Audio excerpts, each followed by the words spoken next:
Hello, everyone, and welcome to another Disasters in History. This week, we are going to cover September 29th to October 5th. And starting out this week, we have the sinking of the SS El Faro. Now, on September 29th, 2015, the combination roll-on, roll-off, and lift-on, lift-off cargo ship, the SS El Faro, left Jacksonville, Florida, bound for San Juan, Puerto Rico at around 8:15 p.m. with 33 crew members, 28 Americans, and 5 Poles aboard.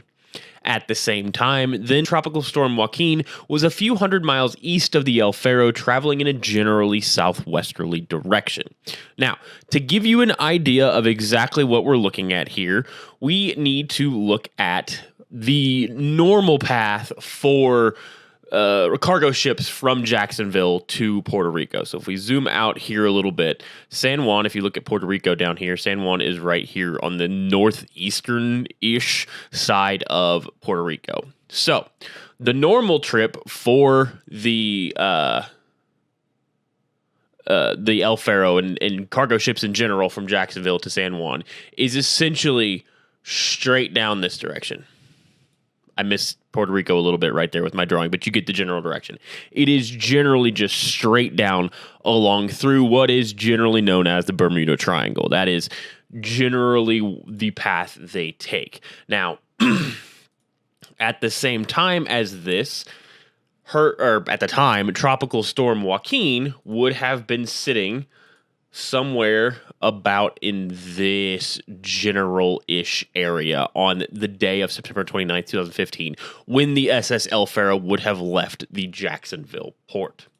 Now, on the day that they left the port in Jacksonville, the National Hurricane Center out of Miami, Florida, had released multiple warning graphics at 2 p.m. on that September 29th, indicating that not only would Joaquin continue to strengthen, but by the time the SS El Faro reached the area, the storm would be a hurricane, and the ship would be directly in some of the strongest winds of the storm. So if we look here at the track that they were looking at on the day of September 29th, before they left, you can see, here, let me switch this to red real quick. You can see, there we go. You can see right here is our current storm. Right here, this is Tropical Storm. It is going to travel generally southwestward, west-southwestward, and the El Faro is going to leave from in this general area and come directly down this way. Now, the smart decision would have been to shift yourself southward a little bit, take a little bit extra time, and completely avoid what would eventually be a major hurricane. Spoiler alert. But that is not what they decided to do. Instead, they decided to stick with, and they, I mean the captain, decided to stick with the standard route, which is this top northerly one right along here. They decided to stick with this, despite the fact at 2 p.m. before they left, because remember they didn't leave until 8:15 p.m. that night, it very clearly showed that they would be headed directly into what would be a hurricane at the time. You see right here, there's that little H in the circle right there. That means that it is predicted to be a hurricane, which would be right about, that would be 2 p.m. Thursday. It would take them until Thursday to get to that area, because it's not exactly quick travel on a cargo ship of that size. In addition to it very clearly showing that they would be heading into the hurricane, the National Hurricane Center also released their wind probabilities. Now, this is the wind probability map for 55 knots. And essentially, if you follow their track again here, right along this direction. Whoops, I went a little bit too high. Let me erase that real quick. Go back again. Go right down here. That puts them in the 80% chance of having winds of at least 55 knots in the general timing of when they would arrive in that area, which is never a good thing when you are on a giant boat in the middle of the ocean. Now, we all know that the Bermuda Triangle is not really any more likely to have a boat sink than any other location in the ocean, but it's still one of those things where mariners tend to be superstitious, and going through the Bermuda Triangle when an active hurricane is going on seems like a bad idea if you have a superstitious crew. But he was undeterred. They decided instead to continue on with their path. Now, as they traveled their normal path, the conditions began to become worse and worse. Obviously, they were headed directly towards a hurricane. With the updates from the NHC on September 30th around 7 a.m., the captain decided to shift their track slightly further south. Meanwhile, Joaquin became a hurricane early in the morning of September 30th and was still drifting southwest directly into the path of the SS El Faro. So let us look at the track that was supposed to be there for that next morning, that September 30th. They are still traveling essentially due this direction. They're going to be somewhere in this general vicinity, right about here. As you can see, it has quickly become a hurricane. They are still headed directly towards it. Now, at this point, this is when they decided, the captain decided that, we should probably alter our path a little bit and go a little bit more south. So they are right about here. Their plan is to go this direction. Instead, they shifted and went a little bit further south, more towards these islands right here and this direction. The problem was that is not nearly far south enough. Joaquin hit Category 3 major hurricane status at 11 p.m. on September 30th, so in the evening time after this update had been put out. And not long after that, winds from the storm officially hit 115 miles per hour sustained, and multiple crew members requested a further diversion south from the storm to try and keep everyone safe. So several crew members, they're in this general vicinity at this point. Several crew members wanted them to go down through this area and around so that they could completely avoid the storm entirely. The captain elected to ignore them and continued traveling directly through the middle of the hurricane. Like, there's no ifs, ands, or buts about it. They were going directly through the middle of the hurricane. The second mate, in fact, sent an email to her family stating, quote, "There is a hurricane out here and we are headed straight into it," end quote. That is the last thing her family would ever hear from her. Around 7:30 a.m. on October 1st, the Coast Guard received a message from the El Faro. It stated they had lost propulsion, they were taking on water, and the ship had a pronounced list. And a list is when the boat is falling over to one side. The Coast Guard attempted to open communications with the ship, but were unsuccessful. The last ping from the ship's GPS placed it directly in the eye wall of Hurricane Joaquin. So, if we pull up our satellite imagery here, here's the wind probability map of 55 knots. So, they are located right about in this general area. So, they are basically 100% guaranteed to have wind speeds of at least 55 knots. But if we pull up the IR imagery of Joaquin on that morning at around 7:30 a.m., the area of this storm that they are currently sitting in, that the last known GPS location was, here's our eye right here. You can see this little green circle right here. This is the eye of Hurricane Joaquin, which is a Category 3 hurricane at this point, a major hurricane. The last known location of the SS El Faro, where they got the emergency GPS transmission from, was right about here, sitting just on the outside of the eye wall, or directly inside the eye wall, depending on exactly how precise the GPS coordinate was. Now, if you think about this storm and we think about how hurricanes work, the worst side of the hurricane is the part that is traveling with the trade winds. So the hurricane spins counterclockwise, right? Like this. All hurricanes in the northern hemisphere spin counterclockwise. This storm, I'm going to change colors here real quick.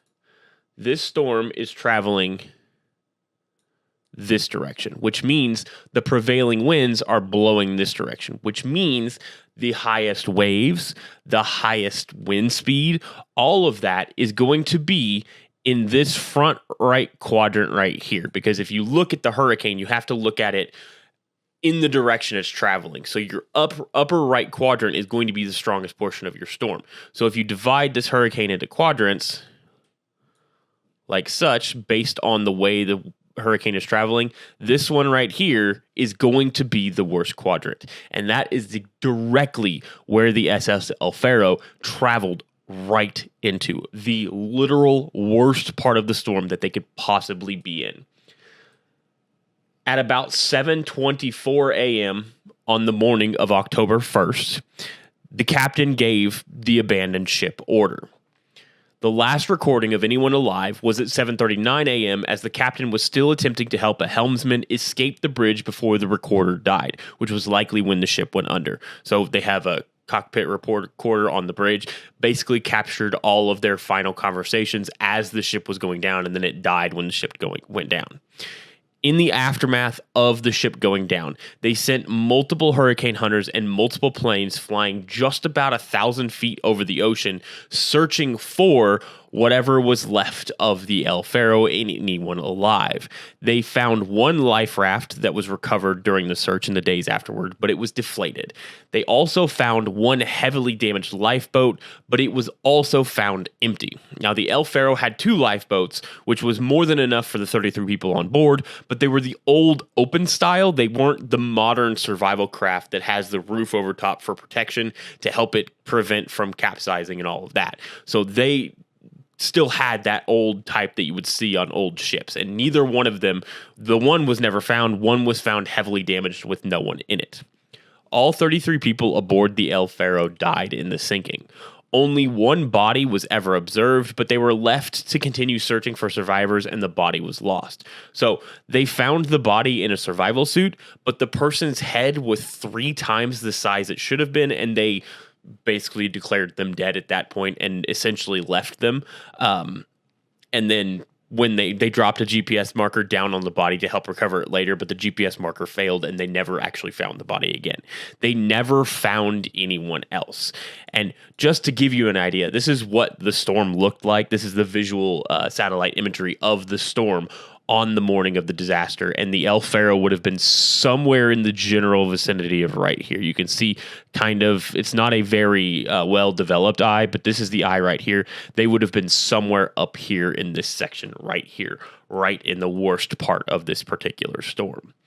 Now, in the end, there were multiple investigations into this disaster, and it placed the vast majority, obviously, on the blame on the captain, who made multiple decisions at the time that would have resulted in losing his captain's license had he survived the disaster.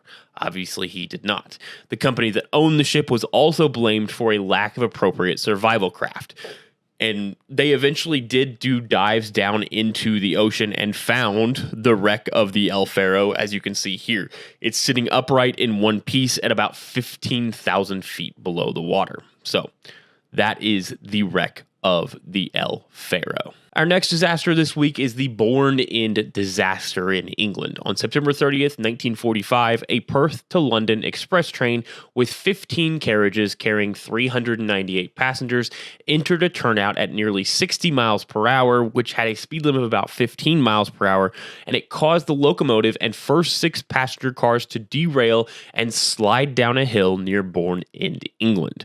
The driver had been working for 26 straight days due to staff shortages from World War II and may have briefly fallen asleep at the controls and did not see the warnings to slow down, but it is unknown exactly because the driver died in the disaster. So essentially what happened here is they were supposed to slow down for this turnout to switch to a different track, but he never apparently saw the slow down signs despite having driven this particular route multiple times before and essentially hit it at 60 miles per hour and had no chance at stopping.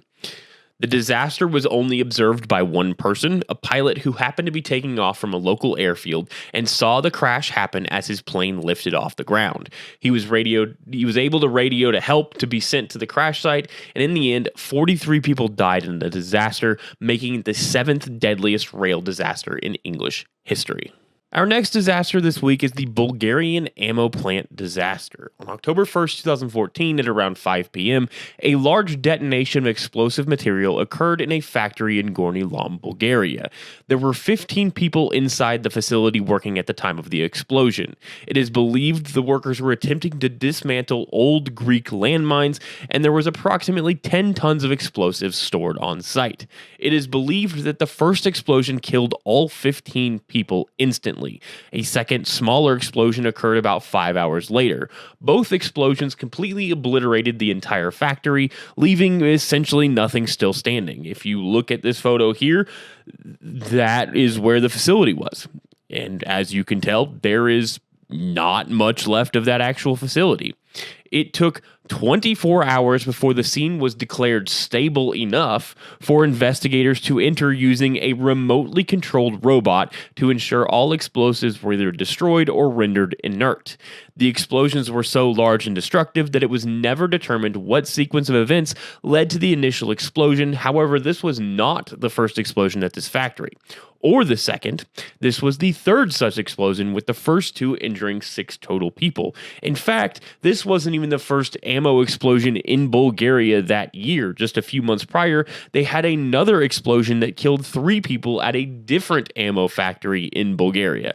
This is apparently a very common issue in Bulgaria, as it has continued to happen in various locations since this 2014 disaster. It was also stated by several Bulgarian government officials that the likely cause of this explosion was because they were ignoring safety regulations, but that has never been conclusively determined. Although with the amount of explosives that were stored on site, that is almost 3 times what the Bulgarian law stated should be stored on site at the time. Our next disaster is the Wichita State football plane crash. On October 2nd, 1970, a plane nicknamed Gold, chartered by the Wichita State Shockers football team, crashed into a mountainside in Colorado carrying 37 passengers and 3 crew members. The 37 passengers consisted of the entire starting player for Wichita State, the head coach, the athletic director, numerous boosters, and their wives, and several other individuals. The end destination for the flight was Logan, Utah, for a football game against Utah State. When they landed in Denver after having left Wichita to refuel, the president of the charter company, who was acting as the first officer, informed the passengers they were going to take a more scenic route through the mountains in order to show them a ski area that was to be used in the 1976 Olympics that had been awarded to Denver. The president had bought sectional charts while they were on the ground in Denver to use to show the passengers interesting landmarks they passed, but they were not studied well enough to actually understand what they were flying over or through. When they took off, they did not gain enough altitude to actually make it over the mountains they were flying into. One of the offensive guards who survived the crash stated that as they were flying along, he could see old mine shafts and mining equipment above the plane. He headed to the cockpit to ask questions. Remember, this was 1970, and could only see the green mountainsides in front of them and none of the sky. Multiple people higher on the mountains, and as the plane flew by, witnessed the plane flying below them down in the canyon. The plane became trapped in a box canyon with mountains on 3 sides and an inability to climb fast enough to get out. The plane struck the tops of trees and crashed nearly 1,600 feet below the peak of the mountain it hit. The majority of people survived the initial crash, allowing several to escape alive. However, the fuselage soon caught fire, and those still alive but trapped in the plane died. In total, 29 people died at the scene, and 2 more would die later at the hospital. The first people to arrive at the crash site were construction workers working on the Eisenhower Tunnel through the Continental Divide. Now, because of the remoteness of the crash and the difficult way to get up to the actual crash site, most of the remains of the plane is still sitting in the location and has become a memorial site. So real quick, as we look at this, let's go ahead and look at the area where the plane was flying into. So here is our area that the plane was flying into. It is just west of Silver Plume, Colorado. And as they were flying into this area, we rotate right here, so this is the Continental Divide right here. As they're flying into this direction, you can see, let me use my handy dandy whiteboard here. You can see they're flying this direction, basically right along Interstate 70. And they are more or less even with this area. So if let's rotate here real quick. We can zoom in here. The plane crash this is the plane crash right here. All of those white chunks right there, right in here that you see, that's parts of the plane. That is not rocks or anything. That is physically parts of the plane. You can see the trees that were knocked down by the plane crash. This is the actual location of the plane crash. So if we zoom out here a little bit, zoom out. All right. Now, we circle our plane crash location right here. If you look, here, let me rotate this a little bit better. There's where the plane crashed. If you look in relation to the height of this mountain, they are well below the height of where they need to be able to get over the top of any of the mountains. And if we rotate a little bit more, you can see how they are clearly flying into a box canyon. Crash is right here. You can see as they flew in here, there was no way this plane was going to be able to climb up and out of this box canyon. They were essentially stuck because of poor decision making. Even if we go a little bit lower, you can still see the crash site. Let me move my circle down a little bit to get it a better. Right there. You can see that they had a significant problem here. Even if they rotated to the left here. Whoops, we're on the other side of the mountain range now. Hold on, let me zoom out some. There we go. Even because it looks like, so the plane's over here, it looks like if they hook it left, they're still going to fly into a box canyon, which has even less available space for them to be able to maneuver. And this was a completely loaded flight. They've got football equipment, they've got luggage, they have all of that. So there's no way that this plane is going to be able to go up and over this mountain range, this ridge right here, or they might have been able to hook it left and go up, but it's very unlikely with how much actual luggage was aboard this flight. This is basically, they were trying to show them where's Loveland? Over here. On the left side over here, this is where the skiing activities were going to take place for the 1976 Winter Olympics. And they were attempting to show them this from way too close to the ground, ended up crashing into the mountains when they literally had nothing else that they could do. Now, in the aftermath of this particular disaster, Wichita State continued on with their season. They essentially called it their second season. They petitioned the NCAA to allow them to use freshmen to fill in for players because all of the reserves were on a different flight. There were two flights that were chartered. There was Gold, which had all the starters, the head coach, the athletic director, all of that. That's the one that crashed. And then they had the Black plane. That had all of the reserves and all of that. They went a completely different route. They went the planned route, which took them a longer way around, was a slightly longer flight, but gave them significant time to gain enough altitude to actually get over the mountain ranges to Logan, Utah. The game itself against Utah State would be canceled because, well, no one was going to play a game after that. And then Wichita State would end up canceling, completely shutting down their football program in 1986. And they have not played football since then. And then our last disaster this week is a very unusual one. It is the Ajka Alumina spill. On October 4th, 2010, a massive wave of dark red sludge erupted from a large open-air reservoir in Ajka, Hungary. The initial wave was nearly 2 meters tall and consisted of 1 million cubic meters of liquid rushing out all at once. The red sludge was the remains of a process known as the Bayer process, in which aluminum oxide is extracted from bauxite ore. The liquid is stained red by the presence of iron oxide that has remained after the processing. The wave caused 10 total deaths and extensive damage throughout several towns. The cause of the failure of the dam was never conclusively determined, although numerous government officials blamed human error. Essentially, what happened here is it's likely that the reservoir dam was built poorly as part of the actual mining material were just piled up to make the dam, and it was either overloaded with extra water or something of that nature that caused the subsistence of the actual dam itself, which allowed the water to rush through. As you can see from this photo here, it stained essentially everything in the towns near it a dark red color up to about 3 to 4 feet off of the ground. It also caused significant environmental impact for a significant amount of the area, and a lot of it was stained red for at least a year while they cleaned up all of this mess. So that brings us to the end of this week's Disasters in History. I hope you guys enjoyed it. As always, we'll be back next week for next week's Disasters in History. So like, subscribe, comment, let me know what you want to see in the future. And if you have any disasters that you'd like me to do deep dives on, leave them in the comments and I'll see what I can do. Thank you guys so much. As always, stay safe and remember to check your smoke detector batteries.